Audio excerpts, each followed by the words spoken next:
Estamos ansiosos para poder ver o que você vai abordar sobre isso, e é uma felicidade poder te ouvir. Muito obrigado. Então a gente começa falando sobre a nova era, um tema tão em alta, né, que é justamente essa transformação moral, esse passo a mais que a nossa Terra está dando na direção a um planeta de regeneração, como todos já conhecem bem. E para a palestra de hoje nós nos apegamos a alguns textos trazidos em diferentes sites, de diferentes autores. A gente começa então por um texto da FEB. É um texto presente no site da FEB.net, Federação Espírita Brasileira. Também ouvireis falar de guerra e de rumores de guerra. Tratai de não vos perturbardes, porquanto é preciso que estas coisas aconteçam, mas ainda não será o fim.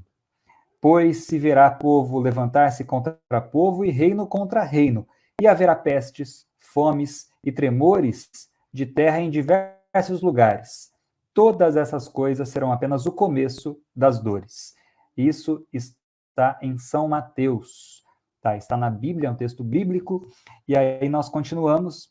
O reinado do bem poderá implantar-se algum dia na terra?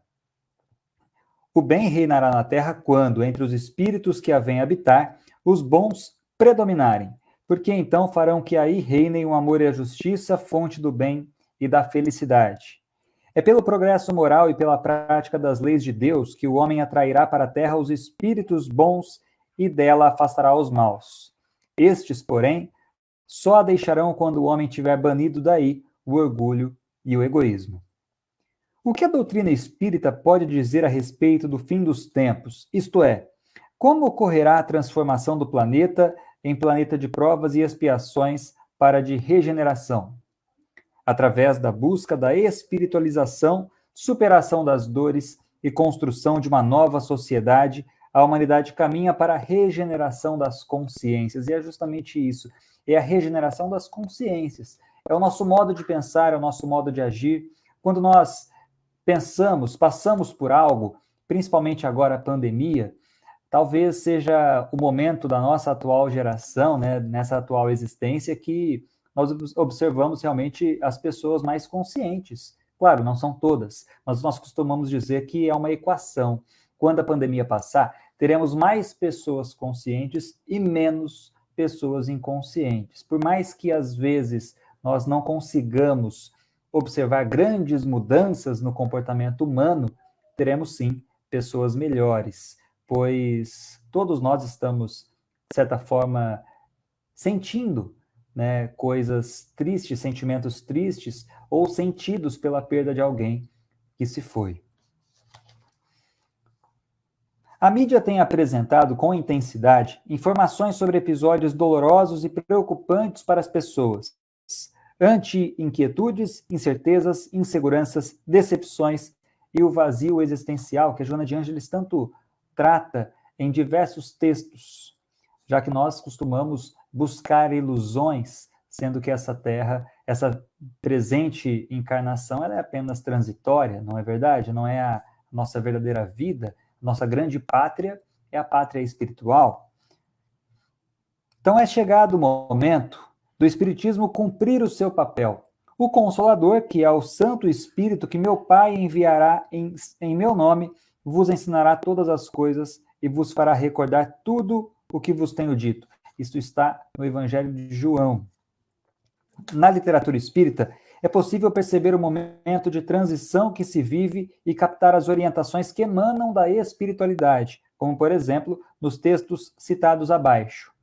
Allan Kardec destaca em A Gênese: dizem-nos que todas as partes que são chegados os tempos marcados por Deus, em que grandes acontecimentos se vão dar para a regeneração da humanidade, no que é corroborado por São Luís, em O Livro dos Espíritos, quando alerta aos homens: aproximai-vos do momento em que se dará a transformação da humanidade, transformação que foi predita e cuja chegada é acelerada por todos os homens que auxiliam o progresso.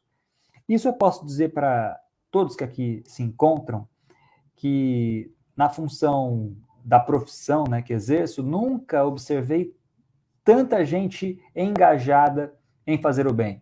os movimentos eles se intensificaram. Mas as portas das igrejas, dos centros espíritas, das igrejas evangélicas, católicas, a maioria das portas está fechada neste momento? Sim, em função do distanciamento, das questões sanitárias. Contudo, nós observamos a preocupação, o despertar em muitas consciências, muitas pessoas querendo fazer alguma coisa, saindo talvez da zona de conforto e realmente abraçando a causa de Deus.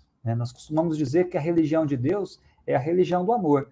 Então Deus ele trava essa luta nesse âmbito do amor. A grande preocupação realmente das pessoas hoje, muitas, como eu disse, num número maior do que o comum, tem sido enxugar aquelas lágrimas e ajudar de uma forma ou de outra. Claro, tudo muito limitado em função das possibilidades, já que há uma questão sanitária em jogo, mas as pessoas estão realmente buscando possibilidades de ajudar. Isso eu percebi muito, uma crescente que só vem aumentando e é um bom sinal, sem dúvida. Já em obras póstumas, há significativo registro do diálogo do codificador com o Espírito de verdade relacionado com esses avisos. Os Espíritos disseram que são chegados os tempos em que tais coisas tendem a acontecer. Em que sentido se devem tomar essas palavras? E a resposta: em se tratando de coisas de tanta gravidade, que são alguns anos a mais ou a menos, elas nunca ocorrem bruscamente, como o chispar de um raio. São longamente preparadas por acontecimentos parciais que lhes servem como de precursores, semelhantes aos rumores surdos que precedem a erupção de um vulcão. Pode-se, pois, dizer que os tempos são chegados sem que isso signifique que as coisas sucederão amanhã. Significa unicamente que vos achais no período em que elas se verificarão. Confirmas o que foi dito, isto é, que não haverá cataclismos? E a resposta: sem dúvida. Não tendes que temer nem um dilúvio, nem um abrasamento do vosso planeta, nem outros fatos desse gênero, visto que não se pode denominar cataclismos e perturbações locais que se têm produzido em todas as épocas. Apenas haverá um cataclismo de natureza moral, cujos instrumentos serão os próprios homens. Aí eles falam no site da FEB sobre a nova geração. No contexto da transição para uma nova era, são importantes e pertinentes as ideias sobre a nova geração desenvolvidas por Allan Kardec em A Gênese. A nova geração marchará, pois, para a realização de todas as ideias humanitárias compatíveis com o grau de adiantamento a que houver chegado. Avançando para o mesmo alvo e realizando seus objetivos, o Espiritismo se encontrará com ela no mesmo terreno. Os homens progressistas descobrirão nas ideias espíritas uma poderosa alavanca, e o Espiritismo achará nos novos homens espíritos inteiramente dispostos a acolhê-lo. A época atual é de transição. Os elementos das duas gerações se confundem. Colocados no ponto intermediário, assistimos à partida de uma e à chegada da outra, já se assinalando cada uma no mundo pelas características que lhes são peculiares. As duas gerações que se sucedem têm ideias e pontos de vista opostos. Pela natureza das disposições morais e, sobretudo, das disposições intuitivas e inatas, torna-se fácil distinguir a qual das duas pertence cada indivíduo. Cabendo-lhe fundar a era do progresso moral, a nova geração se distingue por inteligência e razão geralmente precoces, aliadas ao sentimento inato do bem e a crenças espiritualistas, o que constitui sinal indubitável de certo grau de adiantamento anterior. Não se comporá de espíritos eminentemente superiores, mas do que, já tendo progredido, se acham predispostos a assimilar todas as ideias progressistas e estejam aptos a secundar o movimento de regeneração. Opera-se presentemente um desses movimentos gerais, destinados a realizar uma remodelação da humanidade. A multiplicidade das causas de destruição constitui sinal característico dos tempos, pois que elas apressarão a eclosão de novos germes. Esses esclarecimentos poderão levar a alguma inquietação às pessoas sobre os destinos de muitos espíritos, mas Jesus, como nosso mestre e guia, deixou claro que ninguém ficará desamparado, como explicita na parábola da ovelha perdida. E nós realmente observamos terremotos, mortes coletivas, em maior ou menor grau. Antes eram quedas de aviões, eram acidentes envolvendo ônibus, eram algumas coisas pontuais, edifício Joelma, o circo em Niterói, em 1961, e aí as coisas elas se acentuam, elas começam a se acentuar de uma maneira, primeiro com doenças, o ebola, a gripe suína, lá alguns anos anteriores, né? Agora a pandemia. Então nós estamos diante de desencarnações coletivas, de cataclismos, de mudanças. As pessoas despertam pelo amor ou pela dor. Muitas vezes nós nos despertamos pelo amor, como em um casamento, como ao ter um filho, mas muitas vezes despertamos pela dor. E a pandemia, ela realmente nos força a pensar. Ela nos mostra que não passamos de grãos, não passamos de ciscos, cujo pequeno vento nos arrasta para longe. Todo aquele orgulho, aquela soberba, aquele egoísmo, não cabe mais. Na verdade, nunca coube, mas agora nós temos a certeza, né, impressa no nosso campo mental, do quanto somos pequenos, o quanto realmente o homem mais rico do mundo e o homem mais pobrezinho do mundo, ambos são homens. E aquele que se faz menor aos olhos perante os homens é o maior aos olhos de Deus. O Espírito Santo Agostinho, em O Evangelho segundo o Espiritismo, comenta que o progresso é uma das leis da natureza. Todos os seres da criação, animados e inanimados, estão submetidos a ele pela bondade de Deus, que deseja que tudo se engrandeça e prospere. A própria destruição, que parece aos homens o termo das coisas, é apenas um meio de se chegar pela transformação a um estado mais perfeito, visto que tudo morre para renascer e nada sofre o aniquilamento. Estamos diante da imortalidade da alma, então não seremos aniquilados. Já falecemos, já desencarnamos inúmeras vezes e cá estamos novamente em uma nova trajetória. Ao mesmo tempo que os seres vivos progridem moralmente, os mundos que eles habitam progridem materialmente, e a Terra esteve material e moralmente no estágio inferior ao que se tem hoje, e atingirá sob esse duplo aspecto um grau mais elevado. Ela chegou a um dos seus períodos de transformação, em que, de mundo expiatório, tornar-se-á mundo regenerador. Os homens, então, serão felizes na Terra, porque nela reinará a lei de Deus. Allan Kardec, ainda em A Gênese, tece considerações sobre o tema em diversos capítulos, sendo oportuna a transcrição das seguintes afirmações dos Espíritos. O progresso da humanidade se efetua, pois, em virtude de uma lei. Ora, como todas as leis da natureza são obra da eterna sabedoria e da presciência divina, tudo o que é efeito dessas leis resulta da vontade de Deus, não de uma vontade acidental e caprichosa, mas de uma vontade imutável. Quando, por conseguinte, a humanidade está madura para subir um degrau, pode-se dizer que os tempos marcados por Deus são chegados, como se pode dizer também que, em tal estação, eles chegam para a maturação dos frutos e sua colheita. Então, nós vivemos realmente dias diferentes, dias importantes do ponto de vista individual e coletivo. Vivemos dias diferentes. A pandemia, que é o tal anjo cinzento que Humberto de Campos, na obra Contos desta e Outra Vida, nos traz uma lição muito interessante a respeito desse anjo cinzento, que é o anjo da doença. É o anjo que chega silencioso e se coloca completamente emudecido ao lado das pessoas, de um modo que ele possa, então, transformá-las. Antes disso, não nos faltou a oportunidade de despertar.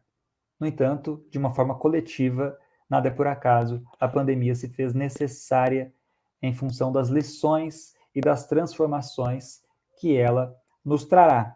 É o progresso, é o caminho, é o caminho. Quando nós olhamos do ponto de vista terreno, tudo parece injustiça. Quando nós olhamos do ponto de vista do céu, nós observamos que nada é por acaso. Aquela pessoa que partiu, ela não morreu. Ela viajou para um outro plano e, sem dúvida alguma, tal qual já realizou outras viagens no passado, o reencontro virá. Nós não morremos.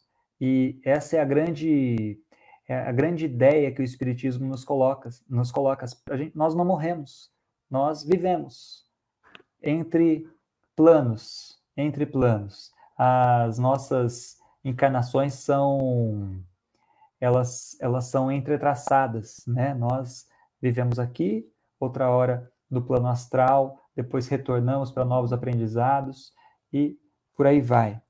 A matéria orgânica não poderia escapar a essas influências. As perturbações que ela sofre podem então alterar o estado físico dos seres vivos e determinar algumas dessas doenças que atacam de maneira geral as plantas, os animais e os homens.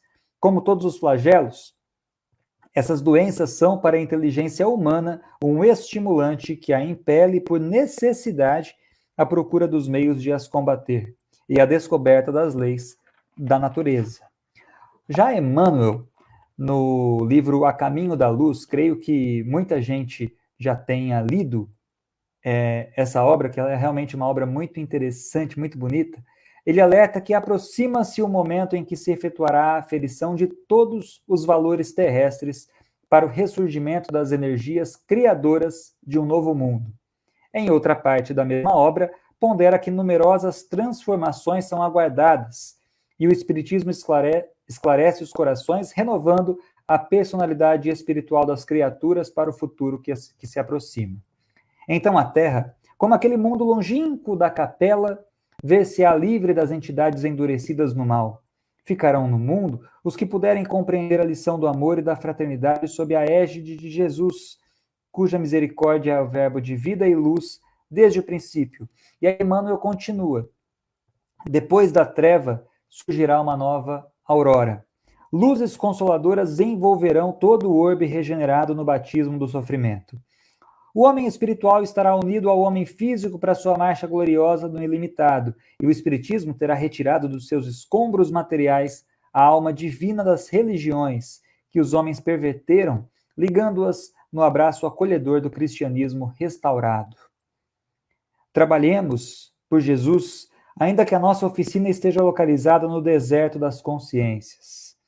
Já no livro Há 2000 anos, Emmanuel reproduz um importante diálogo que provém do alto, o qual está relacionado com a etapa do ciclo evolutivo em que vivemos.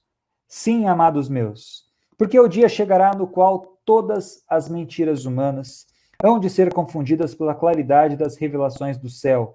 Um sopro poderoso de verdade e vida varrerá toda a terra. Trabalharemos com amor na oficina dos séculos por vindouros, reorganizaremos todos os elementos destruídos, examinaremos detidamente todas as ruínas, buscando material passível de novo aproveitamento. E quando as instituições terrestres reajustarem a sua vida na fraternidade e no bem, na paz e na justiça, depois da seleção natural dos espíritos e dentro das convulsões renovadoras da vida planetária, organizaremos para o mundo um novo ciclo evolutivo, consolidando com as divinas verdades do Consolador os progressos definitivos do homem espiritual. Já sobre esse mesmo aspecto, aí nós trazemos lições de Bezerra de Menezes. Ele comenta em manifestação psicofônica recente que Jesus está no leme e os seus arquitetos divinos comandam os movimentos que lhe produzem alteração da massa geológica enquanto se operam as transformações morais. Nós podemos observar que realmente as coisas estão acontecendo numa velocidade muito rápida. Muitas coisas acontecem, muitas pessoas despertam. E claro, a pandemia não levou apenas espíritos desajustados, ela foi, sem dúvida alguma, um dos instrumentos que Jesus se permitiu para que as pessoas fossem para o outro plano, né? Foi um chamado e ela foi um meio, talvez pelo impacto mental que causa nas pessoas, o meio escolhido para que aquele espírito que já estava na hora de partir, partisse. Então, a pandemia ela é apenas um instrumento. O nosso querido irmão Jerônimo Mendonça, ele viveu um período muito difícil, as pessoas conhecem talvez a história dele, conhecido como Gigante Deitado, onde ele viveu 60 anos e mais de 40 preso a uma cama, e mesmo assim realizando palestras e palestras espíritas, fundando centros, fundando creches, e ele era cego, e ele tinha voz boa, né? Ele realizava inúmeras palestras espíritas, amarrar a cama. E um dia, ele com uma hemorragia muito feroz, o médico disse que ele estava por um fio. Ele estava por um fio. E ele foi até o Chico, então, e procurou ajuda, né? Ele estava realmente por um fio. E aí Emmanuel aparece e diz, diga a ele que no caso dele o fio é de aço, porque o trabalho no bem engrossa o fio da vida. Então, olha só que beleza. Nós estamos diante de verdades, de claridades divinas trazidas pelo Chico, trazidas pelo Emmanuel, trazidas por Bezerra de Menezes, por espíritos de alto gabarito que passaram por aqui e deixaram lições imorredoras. Então, realmente são lições. Aí Bezerra de Menezes diz, ainda verteremos muito pranto, ouviremos muitas profecias alarmantes, mas a Terra sairá desse processo de transformação mais feliz, mais depurada, com seus filhos ditosos, rumando para mundo superior na escala evolutiva. Em outra manifestação, a mesma entidade diz, estamos agora em um novo período. Estes dias assinalam uma data muito especial, a data da mudança do mundo de provas e expiações para o mundo de regeneração. A grande noite que se abatia sobre a terra lentamente deu lugar ao amanhecer de bênçãos. Iniciada a grande transição, chegaremos ao clímax, e na razão direta em que o planeta experimenta suas mudanças físicas, geológicas, as mudanças morais são inadiáveis. Que sejamos nós aqueles espíritos espíritas que demonstremos a grandeza do amor de Jesus em nossas vidas. Então, nós estamos diante de verdades que nos são ditas por espíritos que têm uma visão muito mais larga, muito mais ampla, espíritos que enxergam além do horizonte. A nossa vista do campo físico é limitada, nós não enxergamos muito além. Já os espíritos não. Eles sabem a dinâmica das coisas. Nós também sabíamos de certo e, em função do esquecimento temporário, deixamos momentaneamente de saber, não é mesmo? Agora eles nos trazem as verdades. Eles nos mostram que toda essa dor, toda essa dificuldade, ela vai passar. Ela vai passar. O Chico, ele também tem uma série de lições, não é? Mas ele nos traz uma que ele diz que Deus sempre concede a hora do recreio aos aprendizes, aos alunos. Então, após uma aula difícil, após aquela prova complicada que merece atenção, merece concentração e que realmente nos faz suar, nos faz sofrer, Deus, o divino professor, nos concede o intervalo. Então, viveremos dias muito felizes após os dias atuais e logo após outras provas virão, de modo que nós possamos sair do lugar. Nós experimentamos as dificuldades e depois também vivemos dias mais tranquilos, não é mesmo? Se nós formos analisar a nossa própria vida, já vivemos momentos difíceis, talvez que julgássemos não resistir e cá estamos. Agora, do ponto de vista espiritual, sem dúvida, já vivemos situações muito difíceis e estamos aqui, podendo contar histórias, podendo viver um novo dia, respirar novos ares e observar novos horizontes se formando mais adiante.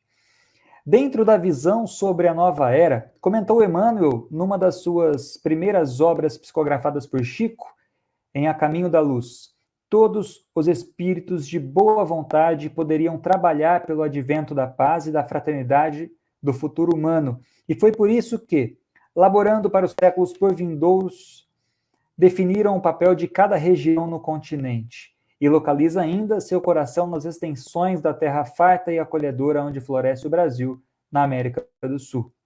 Divaldo Franco tem sido intermediário mediúnico para diversas manifestações sobre o tema. O espírito Joana de Ângeles esclarece. O indivíduo que se renova moralmente contribui de forma segura para as alterações que se vêm operando no planeta. Não é necessário que o turbilhão dos sofrimentos gerais o sensibilize, a fim de que possa contribuir eficazmente com os espíritos que operam em favor da grande transição. No conjunto das obras citadas, fica claro que a questão humanística e espiritual é de fundamental importância para a aurora da nova era, como destaca Emmanuel em O Consolador. Como entender o trabalho de purificação nos ambientes do mundo? Todos os espíritos encarnados, porém, devem considerar que se encontram no planeta como em poderoso cadinho de acrisolamento e regeneração, sendo indispensável cultivar a flor da iluminação íntima na angústia da vida humana, do círculo da família ou da comunidade social, através da maior severidade para consigo mesmo e da maior tolerância para com os outros. Então, meus irmãos, estamos realmente diante de situações, né? Diante de mudanças. A nova era está aí. Estamos vivendo esse período de transição. Quando chegado o momento do despertar, a criatura realmente é chamada à prova e aí cabe a ela aproveitar ou não a lição. A prova está aqui. Neste momento, o espírito, aquele anjo cinzento, ele nos mostra, ele para ao lado de cada criatura humana, nos mostrando o quanto é necessária uma mudança de postura, ou simplesmente o despertar dos bons, já que há muita gente boa no mundo, mas muita gente que às vezes não faz questão ainda de fazer algumas coisas boas que poderiam ser feitas. Então façamos a nossa parte, né? Façamos aquilo que Jesus faria se estivesse em nosso lugar. Vamos amar, vamos querer a mudança, abrir mão do orgulho e do egoísmo. São doenças e todos nós, em maior ou menor grau, somos doentes. Então vamos fazer todo o possível, né? Abrir mão do nosso tempo, ser os braços de Jesus, enxugar lágrimas, abraçar as pessoas, aproveitar os nossos minutos. Ninguém aqui sabe, e a pandemia ela nos mostra isso. Ninguém sabe quanto tempo tem.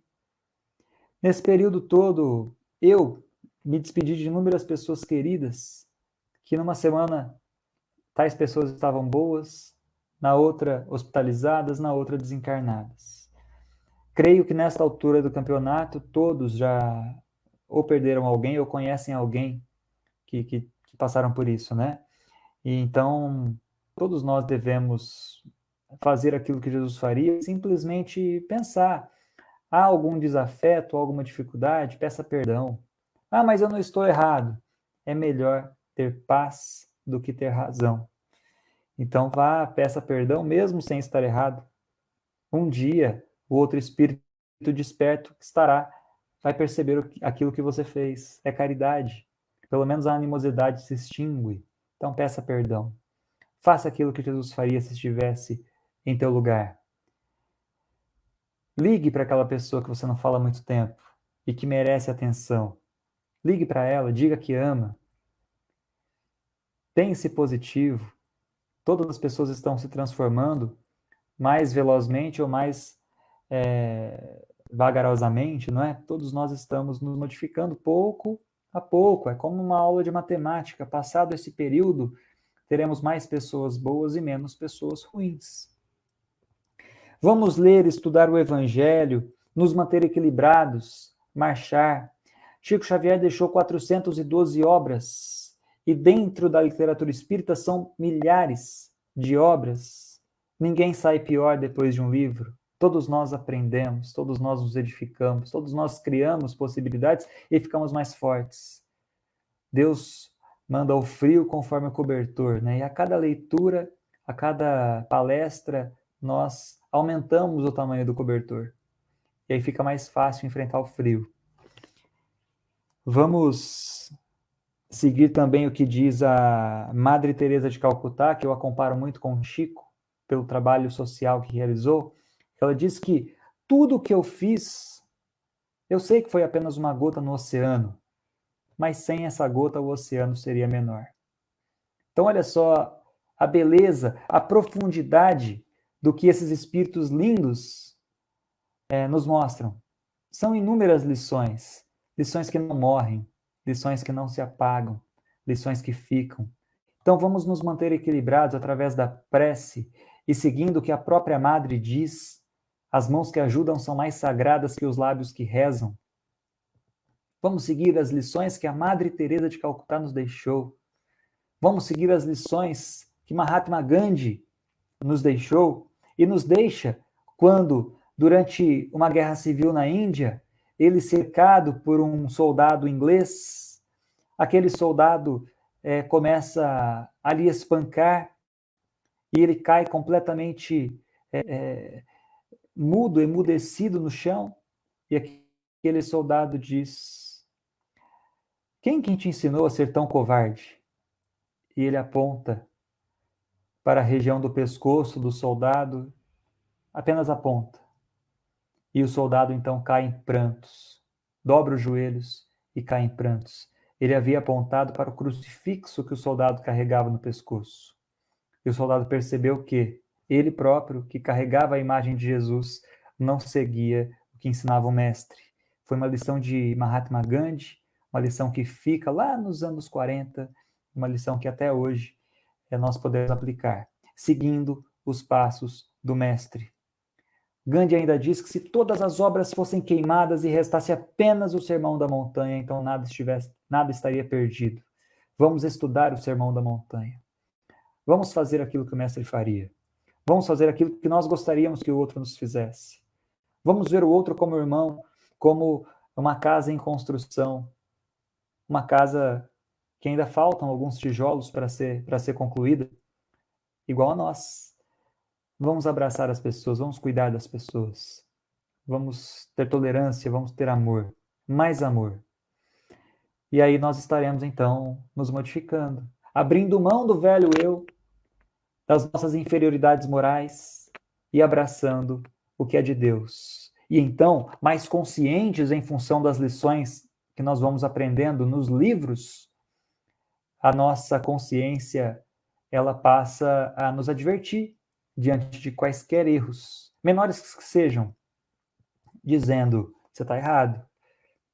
Então nós passamos a modificar nossa conduta e aproveitar melhor nosso tempo, fazendo mais coisas boas, errando menos, e então, naquela equação, estaremos no caminho seguro. Eu quero ler um texto aqui para a gente já finalizar, embora possamos ter outras orações depois, né? Inclusive partindo do coração de cada um, mas eu quero dizer uma oração aqui que é do Divaldo Franco, uma das mais lindas que eu tive a oportunidade de escutar e que eu transcrevi para poder passar para cada um. Ele diz o seguinte: quando fores orar, começa perdoando. Faz uma reflexão sobre Santo Agostinho e então começa a prece. Vem, celeste amigo, vem tomar conta de nós. Sem contigo, debatemos nas sombras da agonia. Sem ti, cairemos no abismo da loucura e da deserção. Vem ter conosco, celeste amigo, vem. Já estivemos ao teu lado ontem e tergiversamos. Não tivemos a coragem de ser-te fiéis. Mas agora que nos embalas com a tua certeza da imortalidade, ajuda-nos a atravessar a noite de amarguras e alcançar a madrugada repleta de luzes e de bênçãos. Vem, celeste amigo, vem.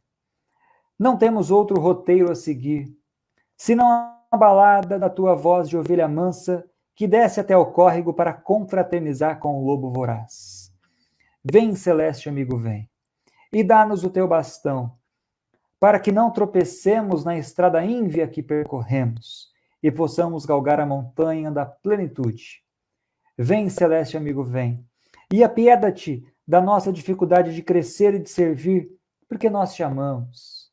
E sabendo que tudo amas e que tudo nos fizestes, 2 pedidos: que nos amássemos uns aos outros, para que todos soubéssemos que éramos o teu discípulo, e nunca fizéssemos a outrem o que não desejássemos que outrem nos fizessem. Vem, celeste amigo, vem, e reina do país das nossas almas, abençoando-nos e despedindo-nos, para que possamos avançar até o momento glorioso do nosso encontro, quando nos dirás brandamente: agora repousa, servo da minha alma, já atravessaste a porta estreita.